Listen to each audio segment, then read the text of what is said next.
Hello everyone, I hope you're doing well. Welcome back to House of Horror. In today's video, we're telling a true story-based horror about one of the most disturbing unsolved mysteries in modern history. The death of Elisa Lam at the Cecil Hotel in Los Angeles. This is not a story about monsters or jump scares. This is a story about hesitation, silence, and a place that guides people without ever touching them. The death of Elisa Lam. The elevator wasn't the first sign. Inspired by true events at Cecil Hotel. Part 1: The Last Normal Day. On January 31, 2013, Elisa Lam woke up believing the day would be ordinary. That detail matters. People like to believe that strange deaths begin with warnings, bad feelings, ominous dreams, a sense that something is wrong. Elisa's day did not begin that way. It began with routine, with sunlight through thin curtains, with the quiet excitement of travel. She was 21 years old, alone, and documenting her journey through the West Coast with careful honesty. Her blog posts were not dramatic. They were reflective, curious, sometimes anxious, sometimes hopeful. She wrote about bookstores, public transit, strangers who were kind and strangers who were not. She also wrote every day. And she called her parents every day. Until she didn't. The Cecil Hotel stood where it always had on Main Street, in downtown Los Angeles. Tall, beige, anonymous in the way old buildings learn to be. It had outlived its reputation by refusing to acknowledge it. From the sidewalk, it looked like any other aging hotel clinging to relevance. Inside, it was quieter than it should have been. The Cecil had a way of absorbing sound. Footsteps felt muted. Voices seemed to travel upward rather than outward, as if the building preferred to keep things to itself. Guests often described the same sensation without coordinating their words. The feeling of being observed without being watched. Elisa checked in like any other guest. Nothing about her behavior alarmed the staff. Nothing in the security footage from the lobby suggested distress. She moved through the space as someone who had learned to occupy public places cautiously but confidently. That night, she was last seen in the elevator. The footage would not be released until weeks later, but it would become one of the most unsettling videos ever shared online. Not because of what it showed clearly, but because of what it refused to explain. In the video, Elisa steps into the elevator and presses several buttons at once. She stands near the corner waiting. When the doors do not close, she leans forward, peering into the hallway as if checking whether someone is approaching. She steps out, then back in. She hides against the wall, crouching, then straightens. At one point, she appears to talk to someone who is not visible. At another, she waves her hands in deliberate, unfamiliar motions. The elevator doors remain open far longer than usual. The video has no sound. That silence has done more damage than any scream could have. People argued endlessly about what they were seeing. Some insisted she was having a psychotic episode. Others believed she was frightened by someone just out of frame. A few claimed something darker, that she was responding to something that did not exist on camera. What everyone agreed on was this: whatever was happening, it was happening before she disappeared. After that night, Elisa Lam was never seen again. Her parents stopped receiving calls. Her blog went silent. Days passed, then weeks. Police searched the hotel. Sniffer dogs traced her scent to a window overlooking the courtyard. And then nothing. The Cecil Hotel continued operating. Guests checked in and out. Water flowed through pipes that had been laid decades earlier. And slowly, quietly, something began to change. Hotel guests started complaining about the water. Came out dark at first. It tasted strange. Sweet. Metallic. Wrong. But no one complained right away. They assumed it was the building. Old pipes. Old city. Old problems. That assumption would haunt them. On February 19th, a hotel employee climbed to the roof to investigate the water tanks. He carried a ladder. He opened the lid. And he found Elisa Lam. The official ruling would later call her death accidental. But the Cecil Hotel has never accepted simple explanations. And neither has anyone who watches the elevator video long enough to notice what Elisa seems to be doing just before she vanishes. Because the elevator was not the beginning.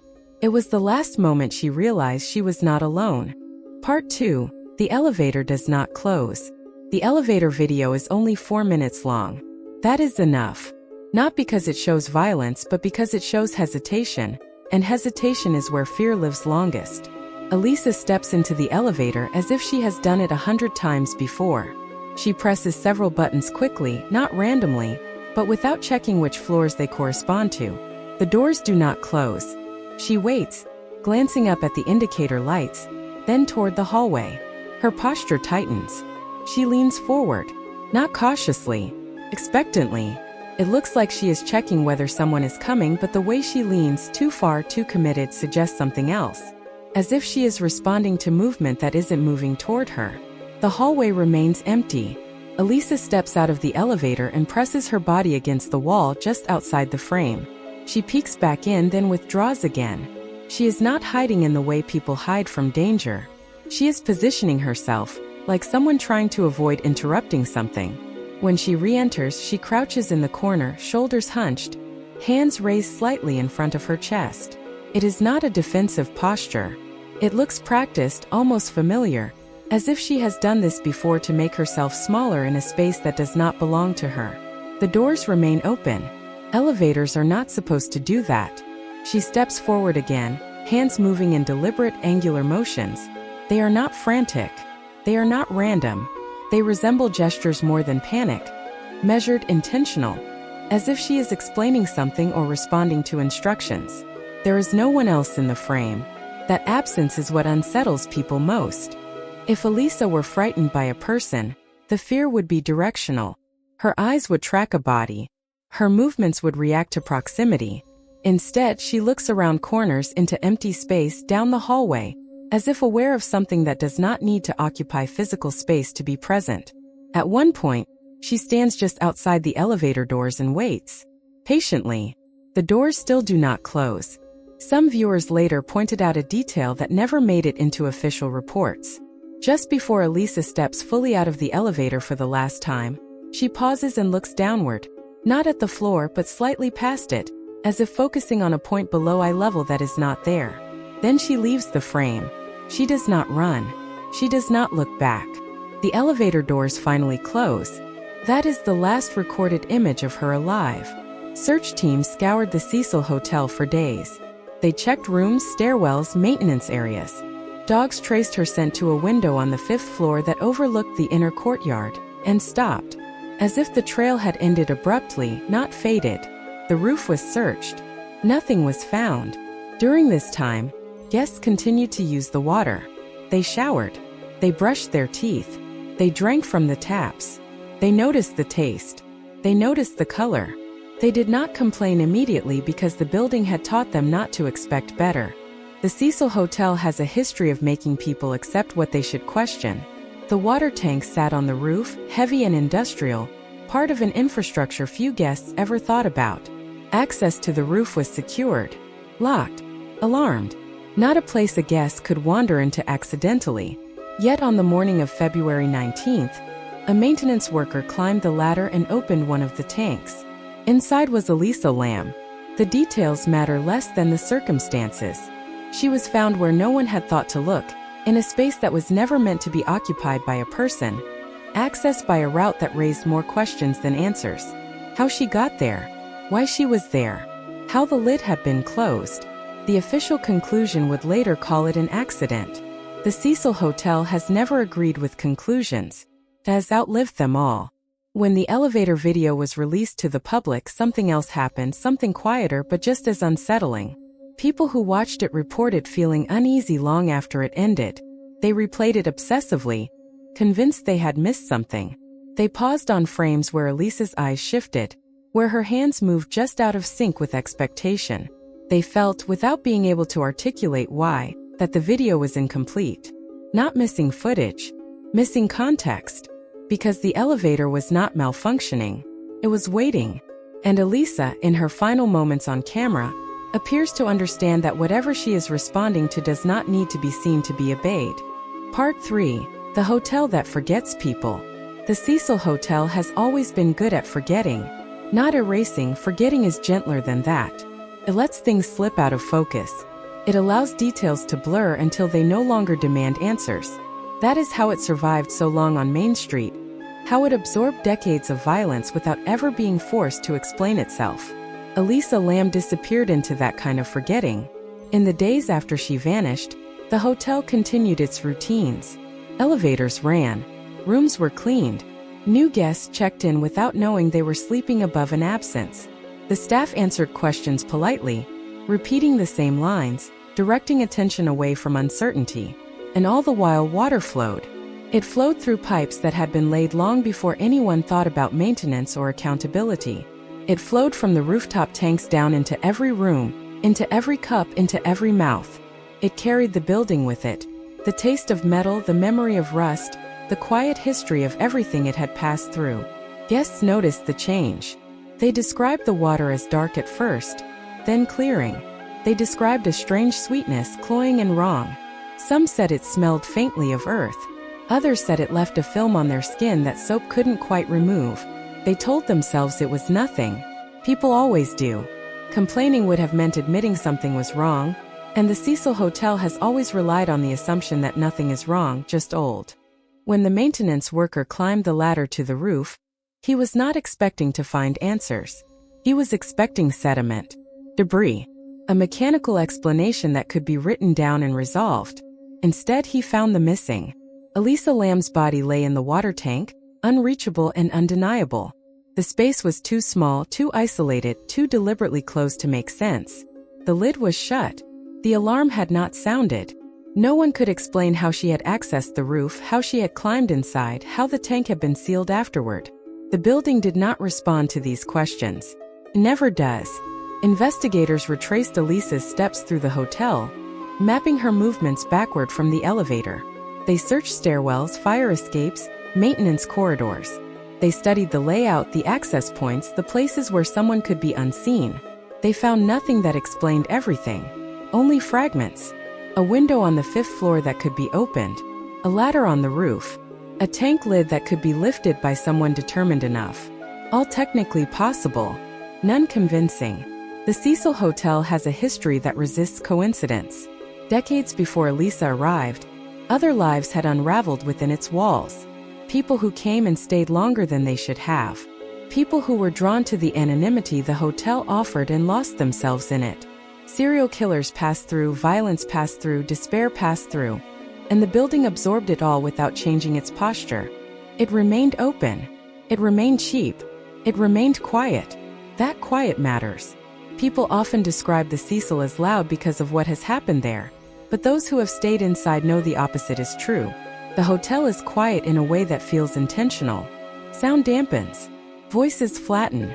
Footsteps lose their echo. It is easy to feel alone there even when the building is full. Especially when the building is full. Elisa Lam was not a reckless traveler. She was cautious, thoughtful, self-aware. She had changed hotels earlier in her trip when she felt uncomfortable sharing a room. She trusted her instincts enough to act on them, which is why the elevator video unsettles people so deeply. Whatever Elisa was responding to, it did not trigger her instincts to flee immediately. She did not run. She did not call for help. She did not appear panicked in the way danger usually produces. She appeared engaged, as if the building had found a way to hold her attention just long enough to redirect her. The Cecil does not force people, confuses them. It disorients. It delays. It offers small decisions that seem inconsequential in the moment. Wait here, step out, look again, go upstairs instead of down. By the time someone realizes the pattern, they are already somewhere they did not intend to be. The water tanks were not hidden. They were simply overlooked. And when Elisa was found, the story shifted. The mystery collapsed inward, labeled accidental, closed neatly in paperwork. The questions became impolite. Speculation became inappropriate. The building was relieved. It returned to doing what it does best, letting people forget. But forgetting does not mean erasing. Some guests, long after the incident, reported dreams of water dark, enclosed, unmoving. Others said they avoided elevators without knowing why. A few described an irrational discomfort with hotels, especially older ones, especially those with long hallways and silent floors. They could not trace the feeling to a memory, only to an impression. The Cecil Hotel still stands. Its name has changed. Its reputation has softened. But the water still flows through the same paths. And sometimes late at night, people pause in elevators there, Not because the doors won't close, but because something tells them to wait just a little longer. As if the building is still deciding where to send them. Part 4. The water remembers. The water tanks were never meant to be seen. They were practical things, industrial, heavy, ignored. Guests stayed beneath them without ever imagining what rested above their heads. Pipes carried water downward in quiet obedience, and no one questioned where it had been before it reached their rooms. Until they had to. After Elisa Lam was found, people asked the wrong questions first. They asked how she climbed, how she opened the tank, how the lid was closed. Each question assumed intention, effort, logic. The Cecil Hotel does not work that way. It works by misdirection. The roof is not difficult to reach if you are already somewhere you did not intend to be. Stairwells bleed into maintenance corridors. Doors lead to places that feel temporary, unfinished, as if they were never meant for guests but never fully kept from them either. The hotel's layout is a series of almosts, almost restricted, almost private, almost hidden. People who walk those paths often say the same thing later. They don't remember deciding to turn. They don't remember choosing the stairs. They simply find themselves somewhere else. The water tanks sit where the building grows quietest. Up there, the city noise fades. The air feels thinner. The hotel stops pretending to be accommodating. It becomes something older. An object that holds weight without concern for who carries it. Elisa Lam did not end up in the tank because she wanted to disappear. She ended up there because the building stopped offering alternatives. Water is stillness perfected. It does not resist, does not question. It accepts whatever enters it and holds it without judgment. For a place like the Cecil Hotel, water is not a hiding place. It is a conclusion. Guests who drank from the taps during those weeks described a taste they could not explain. Sweet, metallic, faintly wrong. Some said it made them thirsty instead of satisfied. Others said it lingered in their mouths long after they swallowed. They were consuming the hotel. They were letting it pass through them. That detail horrifies people more than the location of Elisa's body ever did. Not because it was graphic, but because it was intimate. The building did not keep her separate. It shared her. After the discovery, the hotel was drained, cleaned, reset. Pipes were flushed. Tanks were sealed. Statements were released. The city moved on. But the Cecil Hotel had already completed what it needed to do. It had reminded people of something fundamental, that boundaries inside old buildings are suggestions, not rules. That private and public, safe and unsafe, visible and hidden are closer together than anyone likes to admit. The elevator video returned to public consciousness again and again, resurfacing every few years like something refusing to settle. Viewers notice new details each time. The way Elisa steps forward as if responding to timing rather than fear. The way she pauses, waiting for something invisible to finish before she moves. The way she never looks directly afraid. Only uncertain.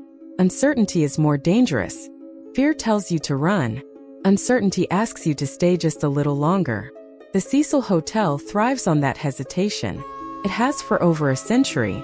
People come to it carrying exhaustion, curiosity, loneliness. The building does not create those things. It recognizes them. It offers a place where they feel acknowledged instead of resolved. That is why people disappear there without truly vanishing. They remain as impressions, as habits, as stories that never fully close. Elisa Lam became one of those stories, not because her death was mysterious, but because it resisted containment. Every explanation felt insufficient. Every conclusion felt premature.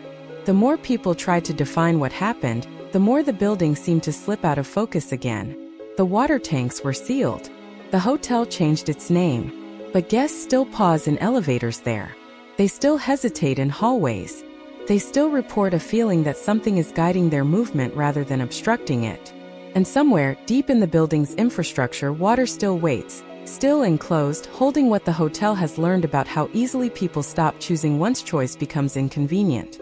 Final part. The building does not answer. The official ruling came quietly. Accidental drowning. No foul play. No unanswered questions worth pursuing further. On paper, the case closed itself with efficiency. The language was careful, neutral, designed to calm rather than explain. It suggested a sequence of events that could be followed without resistance. A path that led neatly from confusion to conclusion. The The Cecil Hotel accepted it without comment. Buildings like that do not argue with paperwork. They wait for attention to move on. Elisa Lam became a headline, then a documentary, then a cautionary tale that people reference without fully engaging. Her name turned into shorthand for mystery, for unease, for a moment when something went wrong in a way that felt larger than one person's choices. But the building never treated it as an ending. Guests returned. They always do. Some came because of the story. Others came because it was inexpensive, central, convenient. Most never mentioned Elisa Lam out loud. They didn't need to. The hotel had learned how to speak without words. Spoke through layout, through timing, through silence. People still reported strange moments there. Elevators that hesitated, hallways that seemed longer than they should be, an unexplained reluctance to enter certain spaces. None of it was dramatic enough to demand investigation. All of it was just unsettling enough to linger. The elevator video continued to circulate. Years later, people still paused it frame by frame, searching for clarity. They debated her movements, her expressions, her hands. They projected theories onto the empty space around her, trying to fill the absence with something tangible. What most of them missed was the simplest detail. Elisa Lam never looks directly at the camera. She looks past it, as if responding to something positioned just outside the frame, something that does not need to be recorded to be present. The Cecil Hotel has always operated that way. It does not trap people physically. It redirects them. It blurs decisions. It makes certain paths feel reasonable and others feel unnecessary. By the time someone realizes they are somewhere they never intended to be, the effort required to reverse course feels overwhelming. Elisa did not vanish because she was careless. She vanished because the building offered her a series of small, unremarkable moments where waiting felt easier than leaving. That is what the elevator captured. Not panic, not possession, hesitation. The water tanks were simply where hesitation ends. Water does not ask questions. It does not require explanation. It holds without judgment and without urgency. For a place like the Cecil, that stillness is irresistible. When guests drank the water, when they showered, when they tasted something faintly wrong and dismissed it, they participated in the final act of forgetting. The building did not hide Elisa from them, passed her through itself. That is why the story never settles. Because it isn't about how she died. It is about how easily people accept spaces that do not care where they lead. The Cecil Hotel still stands, even under different names, with renovated rooms and updated branding. But its bones are unchanged. Its habits remain intact. It still absorbs sound. It still encourages waiting. It still rewards hesitation with quiet. And somewhere, in elevators all over the world, people feel the doors stay open a second longer than they should. They step forward. They step back. They wait. Not because they are afraid, but because something tells them to. Elisa Lam did not disappear into a mystery. She disappeared into a place that has always known how to let people go without ever letting them leave. The Cecil Hotel still stands. The elevator still runs. And somewhere, someone is still waiting for the doors to close. Thank you for listening to House of Horror. If this story stayed with you, that's normal. Until next time, stay aware. And don't ignore the moment when something tells you to wait.